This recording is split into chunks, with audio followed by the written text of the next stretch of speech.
El mito de la Atlántida nos ha acompañado desde siempre, y hemos visto vertidos sobre él una cantidad casi inacabable de historias. Pero, ¿cuál es el mito verdadero y original? Todo comenzó con un escrito del filósofo griego Platón, en el que nos describía de forma mucho más escrupulosamente exacta de lo que la gente piensa cuál fue el origen de la Atlántida, cómo eran sus tierras, quiénes fueron sus reyes, cómo se organizaban sus gentes y sus ejércitos, y por último, cuál fue su final. Hoy voy a contarte todo eso. Por supuesto, también hay una gran cantidad de mitos posteriores que se han ido adhiriendo a la leyenda de la Atlántida, así como todo tipo de misticismos y teorías, a cada cual más fantasiosa y todas ellas muy interesantes. De eso también vamos a hablar a modo de curiosidades, pero lo primero es lo primero. Ahora ponte cómodo porque vamos a conocer toda la historia del mito original de la Atlántida. Tras la titanomaquia y el ascenso de los dioses griegos como gobernantes del universo, estos se repartieron el mundo. Zeus quedó como gobernante supremo y suyos eran los cielos. Hades se quedó con el inframundo para él, y Poseidón obtuvo los mares y océanos. Concretamente en el océano Atlántico, que aún no tenía nombre, había 7 pequeñas islas que estaban consagradas a la diosa Perséfone. Otras 3 de enorme tamaño estaban consagradas, una para Hades, otra para Amón, y la más grande y gloriosa de ellas para Poseidón, y fue esta la que acabaría gobernando sobre todas las demás islas del océano. Fue de este modo que Poseidón obtuvo para sí la Atlántida, y en ella dejó caer su vista en cierta ocasión. Al hacerlo, vio entonces el dios que la isla era hermosa, y que en ella habitaban Evenor, un hombre nacido de la tierra, y Leucipe, su esposa, y de su unión les nació una hija, llamada Clito. Para cuando Clito había crecido hasta alcanzar la madurez, sus padres ya habían muerto de ancianos, y en ese momento fue cuando Poseidón se fijó más en ella y quedó totalmente enamorado. Fue Poseidón al encuentro de Clito y se unió a ella, y después quiso preservarla de los hombres del mundo exterior, para lo cual excavó en la isla 3 anillos de mar alternando concéntricamente con otros 2 anillos de tierra, de menor a mayor dimensión, todos creados a idéntica distancia y que la aislarían en la colina central en la que se hallaba. Los 2 anillos mayores, tanto el de tierra como el de mar, medían 3 estadios de ancho. El siguiente par de anillos medían 2 estadios de ancho cada uno, el último de los anillos 1 estadio, y la isla central que se había tallado dentro de la propia isla 5 estadios de diámetro. Todo esto a pesar de que la navegación por aquel entonces no existía, pero Poseidón era capaz de predecir que algún día no muy lejano los hombres se harían a la mar con sus naves, y se adelantó a proteger la isla de ellos. Además de eso, se ocupó también de convertir la isla en un paraíso. Hizo emerger del subsuelo 2 manantiales de agua caliente y agua fría, y por su condición divina hizo que la tierra fuera extraordinariamente fecunda. Y así continuó moldeando la isla para hacerla tan próspera y hermosa como le fuera posible. Al final la isla quedó constituida principalmente por montañas en su zona norte y por una gran llanura de forma oblonga en el sur, que se extendía por unos 3000 estadios. La Atlántida en total era más grande que Libia y Asia juntas. Aunque cabe mencionar que por aquellos tiempos los griegos no conocían comúnmente cuánto de grande era el continente asiático en total, por lo que probablemente la historia se refiera a que la Atlántida era tan grande como Libia y el Oriente Próximo juntos, lo cual ya es exageradísimo, y más que una isla, más bien era un continente propio. Aún en aquella época, en la que empezaba a desarrollarse una navegación muy básica y nada apta para adentrarse en alta mar, era posible acceder a estas islas, ya que se encontraban muy próximas a las columnas de Heracles, lo que nosotros conocemos como el Estrecho de Gibraltar, y todas ellas estaban muy próximas entre sí. De la unión de Poseidón con Clito nacieron 5 parejas de gemelos varones. El primero de todos ellos fue Atlas, y a él se lo nombró el rey y gobernante supremo de la isla. A partir de él, fue que la isla obtuvo su nombre, la Atlántida, e igualmente el océano pasó a llamarse Océano Atlántico. Este Atlas, por cierto, no es evidentemente el mismo que el gigante Atlas, pues aquel era un titán, mientras que este era un semidios hijo de Poseidón. Su gemelo era a su vez Gadiro, y a este se le otorgó como feudo la zona más cercana de la Atlántida al estrecho de Gibraltar, denominada por derivación de su propio nombre Gadírica o Gadeira. Esta región sería al parecer la más oriental de la Atlántida.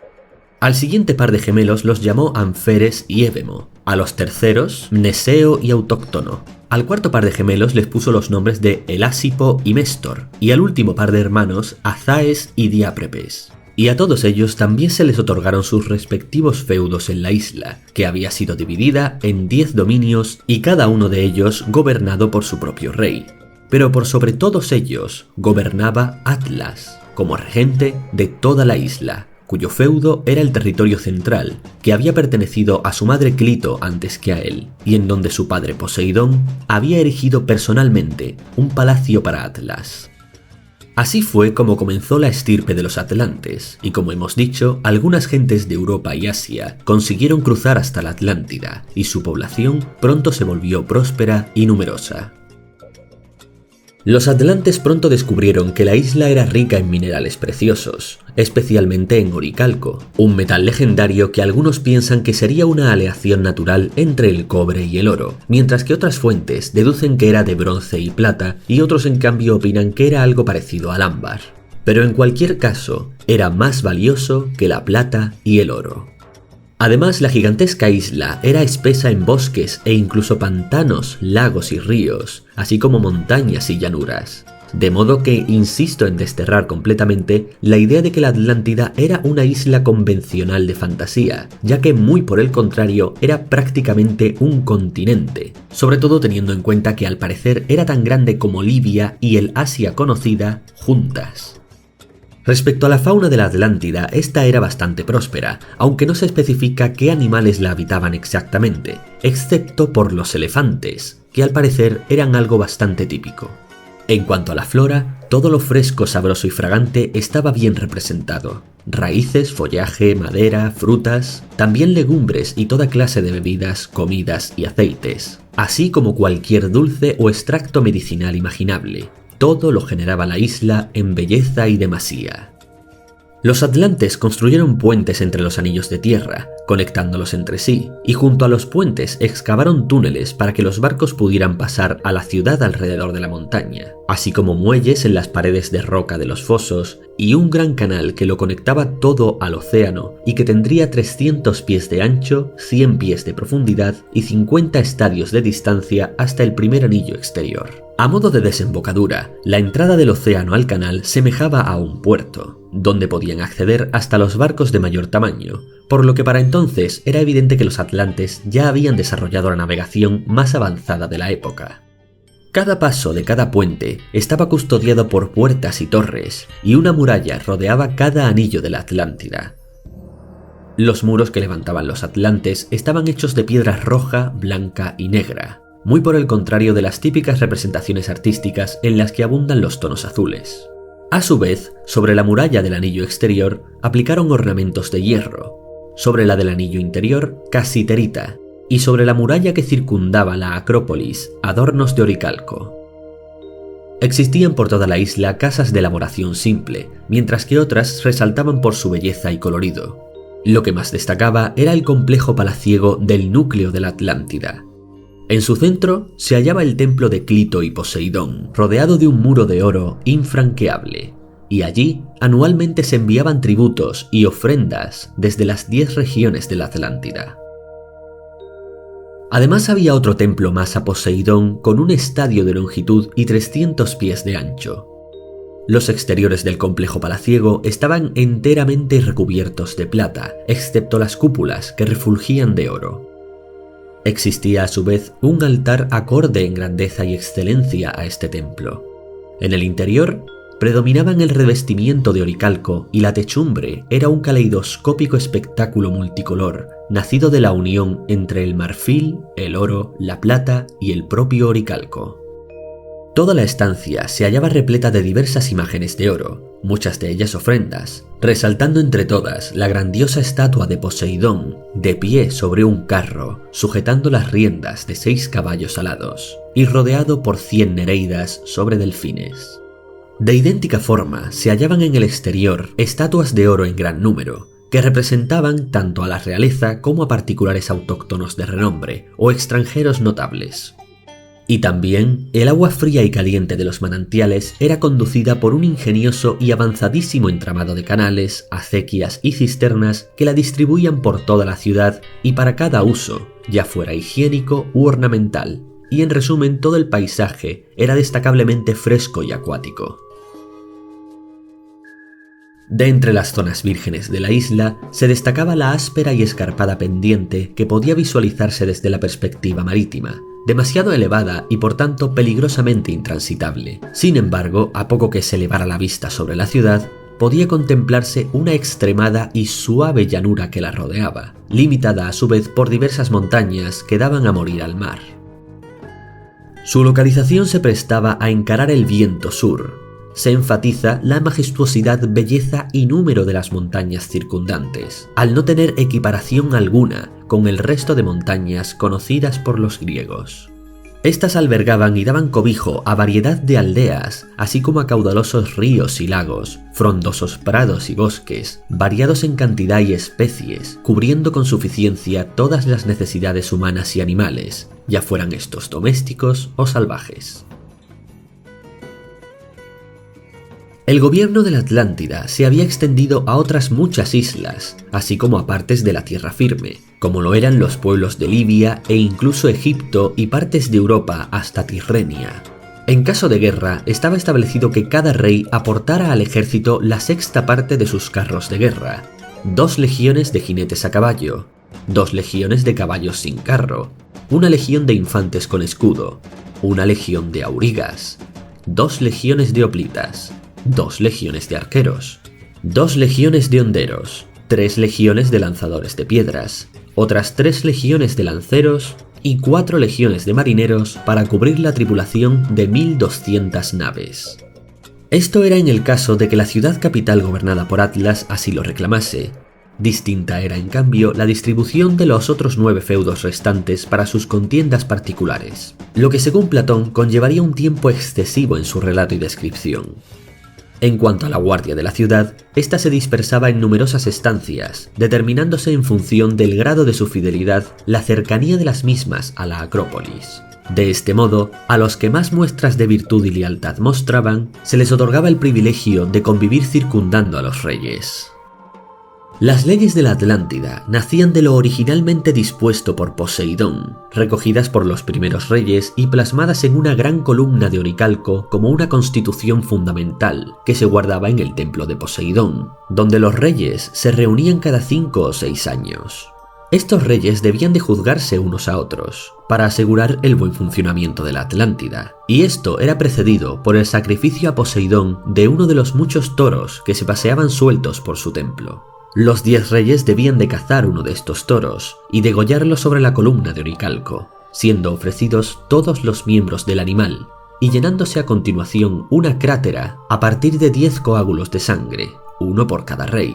Después se limpiaba la columna y se arrojaba el resto al fuego. Una vez llegara la noche y amainara el fuego sacrificial, se vestían con bellas togas color púrpura, sentándose a continuación junto a las ascuas.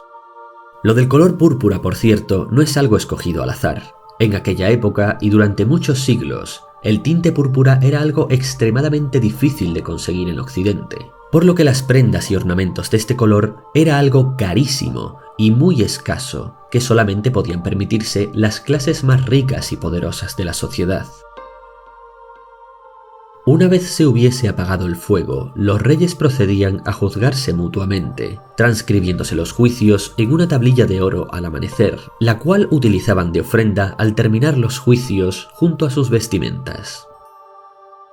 Probablemente, la ley más importante de todas era aquella que prohibía atacarse mutuamente e invitaba a cooperar entre todos los reyes ante cualquier eventual ataque extranjero. Además, los reyes no podían condenar a muerte a ningún pariente, a no ser que se aprobase por parte de 6 reyes o más. Esto empujaba a los atlantes a dirigir todo afán de conquista o expansión de sus riquezas y dominios hacia el mundo exterior, y avanzaron insolentemente, como un gran imperio, desde el océano Atlántico sobre toda Europa y Asia. La Atlántida no encontraba rival que lograra imponérsele, y finalmente llegó hasta Grecia, e intentó esclavizar en un ataque a toda la región como ya había hecho antes con todas las anteriores. Pero la ciudad de Atenas logró resistir y detenerlos por primera vez. El poderío de Atenas se hizo famoso entre todos los hombres por su excelencia y fuerza, pues superó a todos en valentía y en artes de guerra.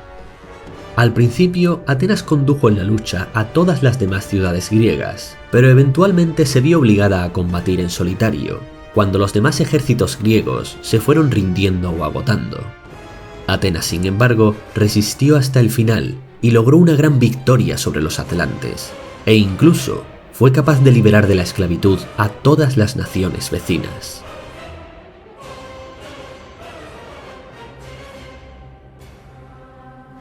Este fue el principio del fin para la Atlántida. Para entonces, la sagrada estirpe de Poseidón y Clito se había ido mezclando demasiado con la sangre humana vulgar a través de las sucesivas generaciones de reyes, y las virtudes divinas se fueron diluyendo entre los vicios humanos, hasta que la sociedad atlante pasó de ser gloriosa y llena de bondad a convertirse en tiránica y ególatra. Textualmente, la historia dice así: el dios de dioses, Zeus, se dio cuenta de que una estirpe buena estaba dispuesta de manera indigna y decidió aplicarles un castigo para que se hicieran más ordenados y alcanzaran la prudencia. Reunió a todos los dioses en su mansión más importante, la que, instalada en el centro del universo, tiene vista a todo lo que participa de la generación, y tras reunirlos, dijo: En esta parte de la historia, el escrito de Platón acaba de forma abrupta, creando uno de los cliffhangers más antiguos y frustrantes de todos los tiempos. En cualquier caso, los dioses decidieron tras esta conversación destruir la Atlántida, aproximadamente entre el año 9000 y 9500 a.C. La Atlántida colapsó tras un violento terremoto y un diluvio extraordinario, en un día y una noche terribles, y la gigantesca isla desapareció hundiéndose en el mar, lo que además produjo un gran banco de arcillas y barros en el océano que lo hizo intransitable durante años. Y así es como termina su historia.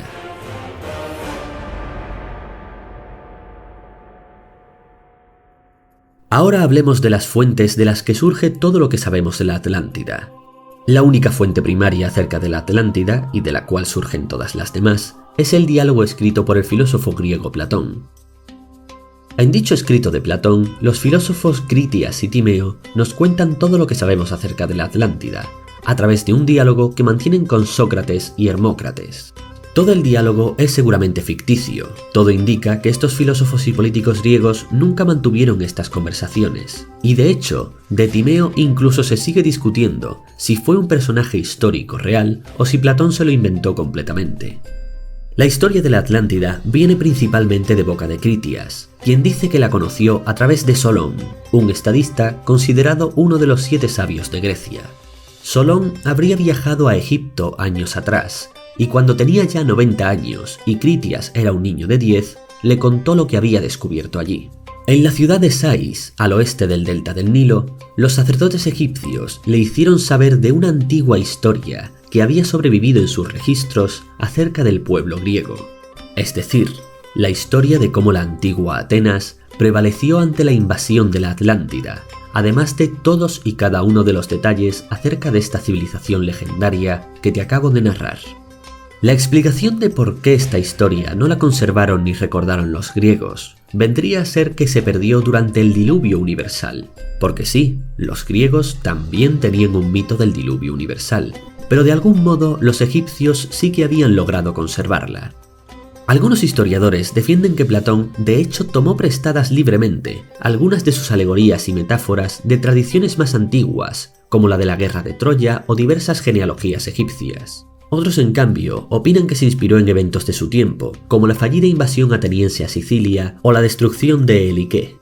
A su vez, el logógrafo Hellanicus de Lesbos escribió una obra anterior a la de Platón titulada Atlantis, de la que solo sobreviven unos pocos fragmentos. El trabajo de Hellanicus parece haber sido una genealogía sobre las hijas de Atlas, pero algunos autores han sugerido una posible conexión con la isla que describió Platón. Por ejemplo, al parecer Platón escribe este relato con el mismo estilo en que lo hace Hellanicus, y también se sugiere que pudo haber tomado prestado el título aunque se inventase él el resto de la historia. En cualquier caso, lo que sí parece estar claro es que estos diálogos escritos por Platón son la base fundamental de todo cuanto conocemos y se ha dicho, inventado o derivado sobre la Atlántida. Durante muchos siglos, de hecho, este mito no llamó la atención tanto como se podría pensar. Cuando realmente obtuvo más popularidad fue a partir de la Edad Moderna y Contemporánea, épocas en las que proliferaron todo tipo de teorías acerca de la Atlántida. Veamos algunas de las más interesantes. Una de las primeras teorías que se barajó sobre la Atlántida fue la de que ésta se ubicaba en los continentes americanos. El historiador eclesiástico Francisco López de Gomara pudo haber sido el primero en afirmar que Platón se refería a las Américas cuando hablaba de la Atlántida. El teólogo inglés Thomas More escribió su obra de ficción Utopía en el siglo XVI, inspirada por la Atlántida de Platón y los relatos de los viajeros sobre las Américas. Moore describió una sociedad utópica imaginaria ambientada en el Nuevo Mundo, tema que también desarrolló el filósofo inglés Francis Bacon en su obra La Nueva Atlántida de 1623, en la que daba una historia de la Atlántida similar a la de Platón, pero situándola libremente en América. Este tipo de historias extendió la idea popular de que las ruinas mayas y aztecas podían ser los restos de la Atlántida, y que sus antiguos habitantes habrían sido descendientes de los atlantes, comenzando toda una línea de especulaciones que partía de estos escritos creados en el siglo XVI.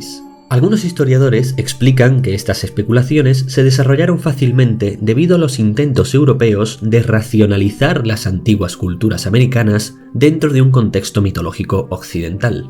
Conforme la sociedad fue avanzando y se fue conociendo más acerca de los pueblos precolombinos, estas interpretaciones fueron quedando cada vez más obsoletas, pero en el siglo XIX volvieron a resurgir.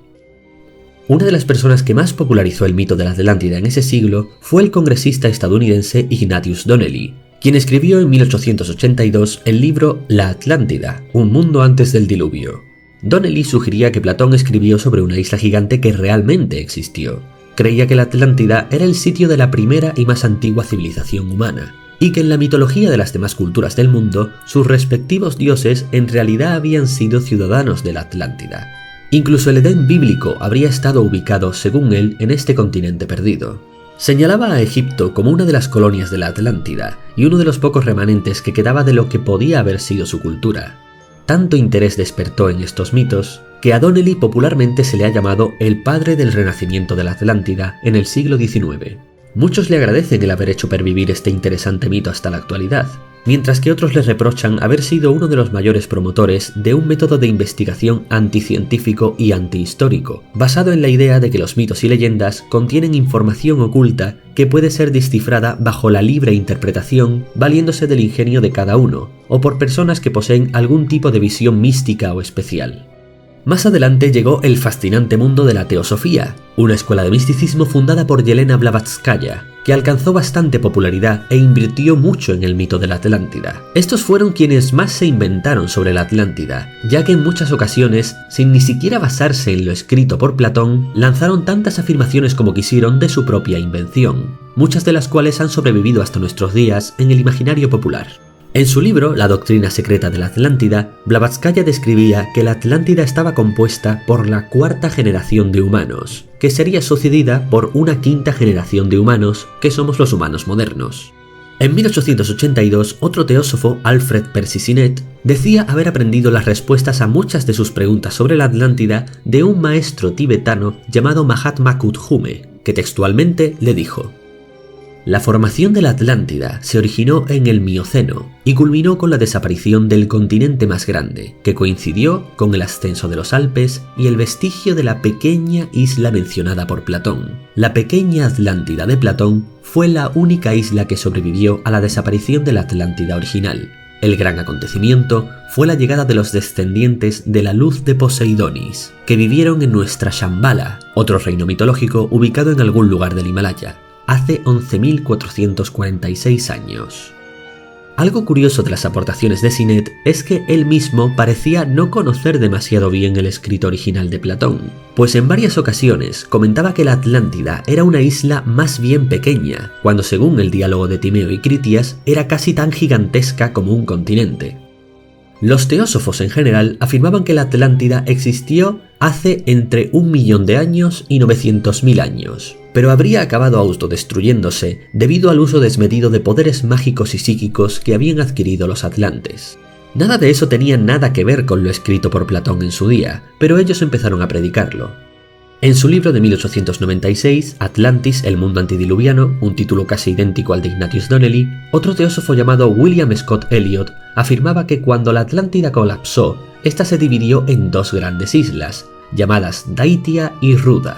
Además también afirmaba que se trató de una civilización altamente desarrollada tecnológicamente, cientos de miles de años antes de nuestra era. Estas, junto con otras de la misma época, serían las primeras afirmaciones explícitas acerca de la idea popular de que la Atlántida poseía una tecnología tan avanzada como la moderna o incluso más, pues hasta entonces tan solo se entendía por lo escrito por Platón que la Atlántida contaba con la mitología más avanzada de su época, pero no con una mitología futurista.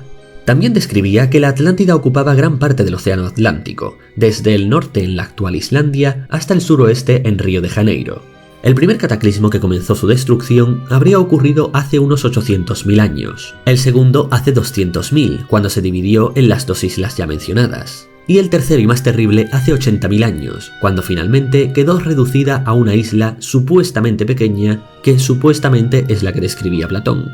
Finalmente, en el año 9564 a.C., ocurrió la cuarta y última catástrofe, que la hundió definitivamente.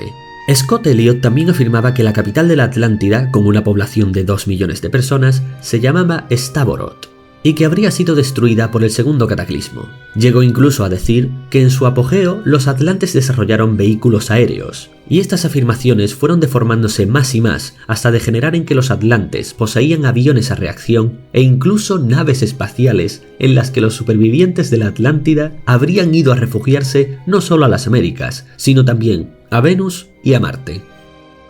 Durante los años 20 y 30, el clarividente Edgar Cayce practicaba, entre otros muchos espectáculos, lo que él llamaba lecturas de vida, en las que haciendo uso de sus poderes místicos, podía ver lo que habían sido en sus vidas anteriores los miembros del público, y en muchas ocasiones mencionaba que estos sujetos habían sido atlantes en otra vida. A través de estas visiones, Cayce declaraba poder dar descripciones muy precisas de la vida en la Atlántida. También afirmó que la Atlántida se levantaría de nuevo en 1960, provocando mucha popularidad del mito en esa década, y que además hay un salón de los registros debajo de la Esfinge egipcia que contiene los textos históricos de la Atlántida. Llegados los años 40, llegó el turno de los nazis de alimentar el mito de la Atlántida. Realizaron diversas expediciones en busca de localizaciones mitológicas y diversos mitos, tratando de conectarlos muchas veces con sus ideas sobre la raza aria, a veces relacionándola con la antigua Atlántida, la cual creían que se encontraba probablemente por las zonas de Groenlandia e Islandia, basándose en la idea de que los atlantes eran en realidad hiperbóreos, superhombres nórdicos que se originaron en el Atlántico Norte. Todas estas teorías ya habían nacido en la Thule Gesellschaft, una logia antisemita de Múnich que precedió al partido nazi alemán. Los ocultistas Karl Georg Zech y Hermann Wirth fueron los primeros en hablar de esta raza nórdico-atlante, y el ideólogo del partido Alfred Rosenberg, así como el líder de las SS Heinrich Himmler, llegaron a hacerlo parte de la doctrina oficial. Ahora hablemos de las muchas teorías sobre la supuesta localización de la Atlántida. Lo primero y más importante es dejar claro que Platón nunca especificó la ubicación de la Atlántida, simplemente insinuó el área alrededor del actual estrecho de Gibraltar. Eso es todo. Pero a través del resto de su escrito, diversas pistas han hecho prosperar diversas teorías. Estas teorías son casi infinitas, y muchas de ellas consisten en afirmaciones totalmente arbitrarias que relacionan a la Atlántida con cualquier cosa, así que voy a mencionar solo las que sean mínimamente relevantes, que aún así son muchas. Varias teorías la ubican en algún lugar del mar Mediterráneo. Robert Graves, en su libro Los mitos griegos de 1955, sostiene que la Atlántida era la isla de Faros, frente a la costa occidental del delta del Nilo.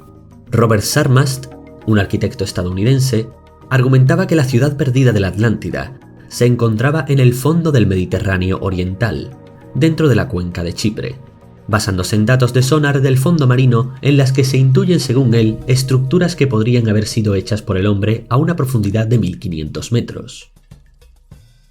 Según Sarmast, varias características de Chipre, como la fiesta de Cataclismos, apoyan su identificación de Chipre como parte de la Atlántida.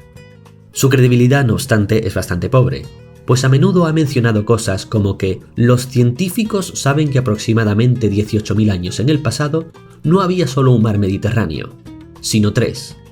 Pero luego nunca quiso decir quiénes eran esos científicos, ni citó ningún tipo de literatura científica que lo apoyara, y de hecho prácticamente todos los geólogos, oceanógrafos y paleontólogos que han estudiado el fondo del Mediterráneo explican que no hay nada que indique que eso haya podido ser así. El historiador suizo Adalberto Giovanni argumentó que el hundimiento de la ciudad griega de Elike en el año 373 a.C., en la época de Platón, pudo haber sido la inspiración para la historia ficticia de la Atlántida. Otra teoría es la de que la Atlántida en realidad se refería a los pueblos de la antigua Cerdeña, que el nombre de Atlas en realidad deriva de Ítalos a través del idioma egipcio medio, y que las descripciones de Platón de la isla al parecer comparten varios rasgos con Cerdeña y su cultura de la Edad del Bronce. La Atlántida podría estar por tanto enterrada debajo de las islas de Córcega y Cerdeña, que serían las mesetas de la Atlántida que sobrevivieron al hundimiento. La capital de la Atlántida se habría ubicado en una colina cerca de la pequeña ciudad de Sant'Adi, en la provincia de Cagliari. También hay otras referencias toponímicas al mito de la Atlántida, incluidas las 2 fuentes de agua fría y caliente colocadas por Poseidón, que serían, según esta teoría, la fuente de agua fría de Cínigas y la fuente de agua caliente, presente en la toponimia de 3 barrios próximos al pueblo de Nuxis. Similar a esta es la teoría de que sus restos se encuentran en la isla de Malta, aunque esta teoría ha sido manchada con escándalos de hallazgos falsificados que tenían la intención de proporcionar una prueba de la afirmación de que Malta era la Atlántida, y que implicaron al anticuario Giorgio Gornet, uno de sus mayores defensores. El geoarqueólogo Eberhard Zanger ha propuesto la hipótesis de que la Atlántida era de hecho la ciudad-estado de Troya, cuyo mito se habría desfigurado en la imaginación de Platón. Durante muchos siglos se pensó que Troya era pura ficción, hasta que fue descubierta en 1871 por el arqueólogo Heinrich Schliemann. Algunos dieron entonces la cuestión de la Atlántida por zanjada, pero muchos otros siguieron pensando que se trataba de relatos distintos. También existe la teoría de que la Atlántida se encuentra en el Mar Negro. Esta fue iniciada por los investigadores alemanes Siegfried y Christian Schopp. Se basa en que antes del 5500 a.C. había una gran llanura en el noreste en un antiguo lago de agua dulce, y que en el 1510 a.C. el aumento del nivel del mar superó la barrera del Bósforo actual. Uno de los mayores problemas de esta teoría está en ubicarla en aguas totalmente ajenas al Mediterráneo o al Atlántico, en las que casi obligatoriamente debería de estar ubicada la Atlántida debido a una de las pocas referencias geográficas explícitas que dio Platón, su lindero con las columnas de Hércules, en el estrecho de Gibraltar. Pero estos investigadores lo resolvieron diciendo que esas columnas de Hércules en realidad estaban en el estrecho del Bósforo, aunque no dieron mayor explicación sobre por qué esto tenía que ser así. Tampoco dieron ninguna explicación de cómo los barcos de los comerciantes que venían de todo el mundo llegaban a los puertos de la Atlántida cuando estaba a 350 pies por debajo del nivel global del mar en aquella época, de haber estado ubicada en el Mar Negro, pero aún así defendieron su hipótesis. Según el autor Michael Hafner, la región central de la Atlántida está ubicada en el suroeste de Marruecos, concretamente en la llanura de Sus Massa. Esta llanura está rodeada por el Alto de Atlas, el Anti-Atlas y el Mar del Atlas, el Océano Atlántico. Debido a esta disposición, según Hafner, esta llanura fue llamada Atlantis Nessos, la isla de Atlantis, por los antiguos griegos antes de la Edad Media griega. Al parecer, en el noroeste de la llanura se descubrió una gran estructura geomorfológica anular similar a una caldera. Esta estructura tiene casi las dimensiones de la capital de la Atlántida descritas por Platón y está cubierta con cientos de ruinas prehistóricas de color rojo, blanco y negro. Otro de los lugares sugeridos para la Atlántida es alrededor de las Islas Azores, siendo esta las cimas de las montañas de la Atlántida que quedaron sin sumergir. Esto fue expuesto por el propio Ignatius Donnelly, de quien ya hemos hablado. Lo mismo sucedía con las islas de Madeira, Cabo Verde y las Islas Canarias, aunque no suelen basarse en mucho más de que son islas del Atlántico y por tanto podrían ser los restos de las montañas de la Atlántida. En concreto, en el caso de Cabo Verde y las Islas Canarias, los estudios geomórficos y geológicos de la zona demuestran que durante los últimos millones de años se han estado elevando de forma constante, sin periodos significativos de hundimiento, lo que hace prácticamente imposible esta hipótesis. Otra teoría ubica la Atlántida en el norte de España. Según el autor Jorge María Rivero Meneses, la Atlántida estaba en la meseta submarina conocida internacionalmente como Ledanois Bank y localmente como El Cachucho, a unos 60 kilómetros de la costa de Asturias. Él planteó la hipótesis de que era parte del margen continental que se rompió hace al menos 12.000 años, como resultado de procesos tectónicos que ocurrieron al final de la última glaciación, y que estos crearon un tsunami que hundió toda la zona bajo el mar. Pero una vez más, todos los estudios geológicos realizados en la zona han desmentido que esto ocurriera así. El autor Paul Dunbabin es uno de los más fantasiosos y de mis favoritos. Sostiene que una vez existió una gran isla en el mar de Irlanda y que esta era la Atlántida. En su teoría, esta civilización fue destruida por un aumento del nivel del mar causado por el impacto de un meteorito que provocó la inversión de los polos magnéticos y cambió el eje de la Tierra alrededor del 3100 a.C. Toda esa teoría ha sido fácilmente descartada como pseudocientífica, incluso para la mayoría de los creyentes del mito de la Atlántida. Otros autores, como William Beaumont y Lewis Spence, creían que Gran Bretaña habría sido la ubicación de la Atlántida, y afirmaban que las antiguas tradiciones de Gran Bretaña e Irlanda contienen recuerdos de ella, pero tampoco aportaron gran cosa para sostener este argumento. El geógrafo sueco Ulf Erlingsson quizá fue el único que logró hacer algo por rescatar la teoría de la Atlántida británico-irlandesa, formulando la hipótesis de que el imperio de la Atlántida se refiere a la cultura de las tumbas megalíticas del Neolítico de esa región, aunque su mayor defensa fueron algunas similitudes geográficas entre la isla de Irlanda y la Atlántida de Platón. Afirmaciones casi idénticas a esta ubicaron la Atlántida en el Mar del Norte, en Dinamarca, en Suecia o en Finlandia, pero todas ellas fallaban de las mismas vaguezas y arbitrariedad, y rara vez lograron cosechar mucha popularidad. También se ha barajado que la Antártida pudo haber sido la Atlántida. Los argumentos menos débiles a su favor son los de los autores Colin Wilson y Rand Flemath. Estos teorizaban que la Atlántida se encontraría en la Antártida Menor, cerca de la costa de la plataforma de hielo de Ross. Se basarían para ellos en la teoría geológica del desplazamiento de la corteza terrestre de Charles Hapgood. Dicha teoría sugiere que la corteza exterior de la Tierra puede moverse sobre la capa superior del manto muy rápidamente, hasta una distancia de 3.000 kilómetros en muy pocos años, habiendo desplazado así la Atlántida desde la región media del Océano Atlántico hasta el Polo Sur. El problema es que junto con algunas afirmaciones científicas también mezclaron muchas meras especulaciones y suposiciones totalmente arbitrarias sin más respaldo que su propia intuición, por lo que tampoco llegó a cuajar demasiado. Paralela a esta es la teoría de que la Atlántida está en el Polo Norte. El que fue profesor de teología sistemática de la Universidad de Boston, William Fairfield Warren, desarrolló la teoría de que el centro original de la humanidad se encontró una vez en el Polo Norte, en donde además situó la Atlántida, el Jardín del Edén, el Monte Meru, Avalon e Hiperbórea, todo a la vez. Según Warren, todas estas historias míticas en realidad eran recuerdos de un antiguo asentamiento en el extremo norte, su cuna de la humanidad, que los distintos pueblos habían ido deformando en su memoria con el pasar de los siglos.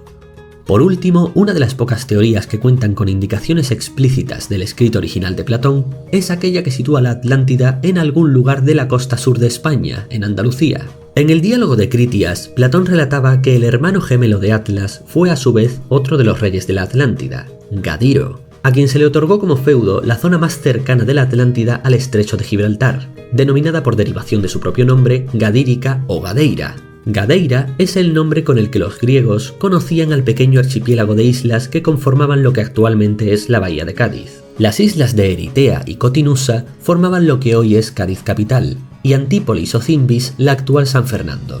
Estas ciudades se encontraban en la provincia de Cádiz, que se extiende hasta el estrecho de Gibraltar, las tradicionales columnas de Hércules. Esta región sería al parecer la parte más oriental de la Atlántida, quedando el resto de la isla totalmente integrada en el Atlántico. Toda esta información que nos da Platón hace que sea evidente para muchos historiadores que el filósofo se inspiró en la antigua Cádiz para localizar una de las zonas de la Atlántida. Que realmente estuviera ubicada allí o que existiera de verdad, eso ya es otra cosa. En cualquier caso, esto ya sirvió como base para muchos investigadores para desarrollar todo tipo de teorías. Esta ciudad de Cádiz, no en balde, es probablemente la ciudad más antigua de toda Europa, con más de 3000 años de antigüedad, siendo anterior incluso a la fundación de Roma. Ahí ha podido pasar cualquier cosa. Los primeros registros históricos que se tienen de alguna civilización en la zona son los del pueblo de Tartesos, una civilización tan recóndita y misteriosa que algunos historiadores no están seguros de si serían una cultura independiente o si no se tratarían en cambio de algún pueblo derivado de los fenicios. En cualquier caso, esa civilización antiquísima de Tartesos ha despertado mucha curiosidad y los seguidores de estas teorías no dudan en relacionarlos a menudo con los atlantes. En el año 1673, el autor José Peciller de Osaus, Salas y Tobar sería el primero en sugerir que la metrópolis de la Atlántida concretamente estaba enterrada en las marismas de Doñana, un parque natural que se extiende entre las provincias de Cádiz y Huelva. El físico teórico alemán Rainer Walter Kuhn explicó en su artículo de la revista Antiquity lo siguiente: la buena ficción imita a los hechos. Platón declaró que su cuento de la Atlántida era una ficción filosófica inventada para describir su estado ideal ficticio. Platón usó 3 elementos históricos diferentes para este cuento: la tradición griega de la Atenas micénica para ilustrar la antigua Atenas del relato, los registros egipcios sobre las guerras de los pueblos del mar para ilustrar a los atlantes, y la tradición oral griega sobre Tartesos para la descripción de la ciudad y geografía de la Atlántida. Rainer Kuhn y Werner Wickbold realizaron una investigación al respecto con imágenes satelitales sobre Doñana y, al parecer, en ellas se muestran 2 formas rectangulares en la cima de 2 pequeñas elevaciones dentro de las marismas, que según ellos son el templo de Poseidón y el palacio de Atlas, o al menos aquellos en los que se inspiró el relato. Además, en las mismas imágenes se reconocerían estructuras similares a los anillos de la Atlántida, pero al ser un espacio natural protegido no es posible realizar excavaciones alegremente, y no hay forma de saber si se trata de formaciones naturales o algo hecho por el hombre.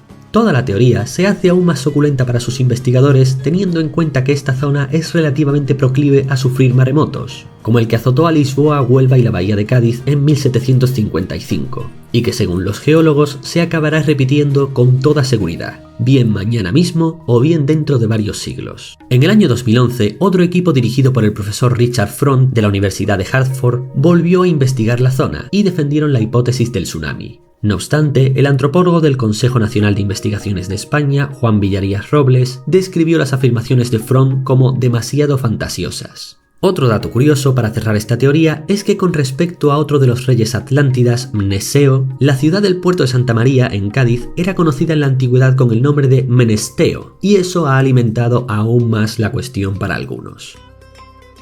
Ahora es cuando toca hablar de la última teoría que voy a mencionar sobre la Atlántida, la de la Atlántida metafórica. La mayoría de los historiadores consideran que el relato de la Atlántida de Platón no pretendía ser algo histórico, sino metafórico, una alegoría sobre la arrogancia de las naciones poderosas, en la que representa el poder naval antagonista que asedia a la antigua Atenas, la encarnación pseudohistórica del estado ideal de Platón en la República.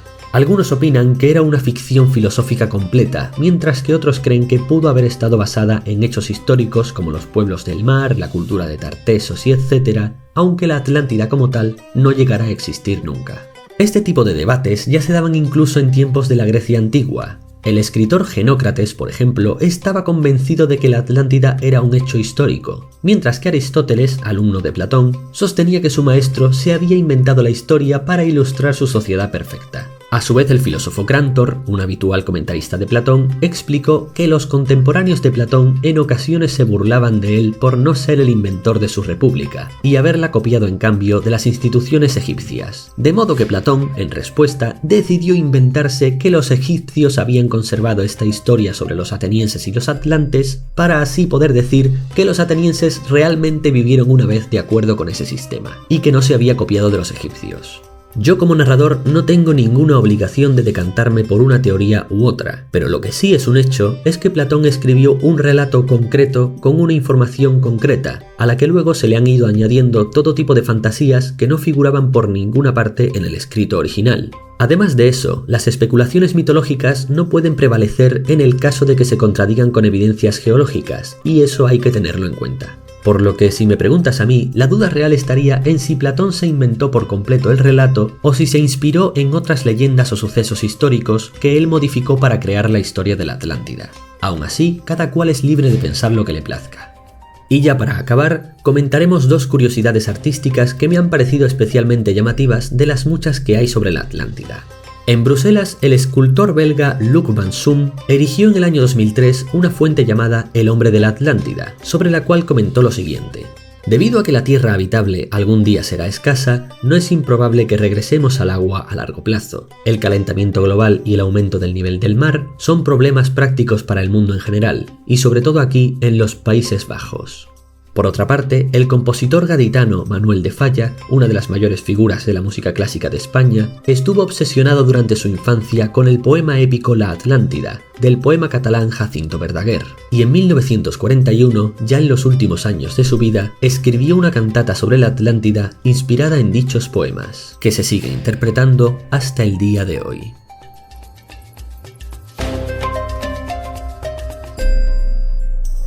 Los ocultistas Carl George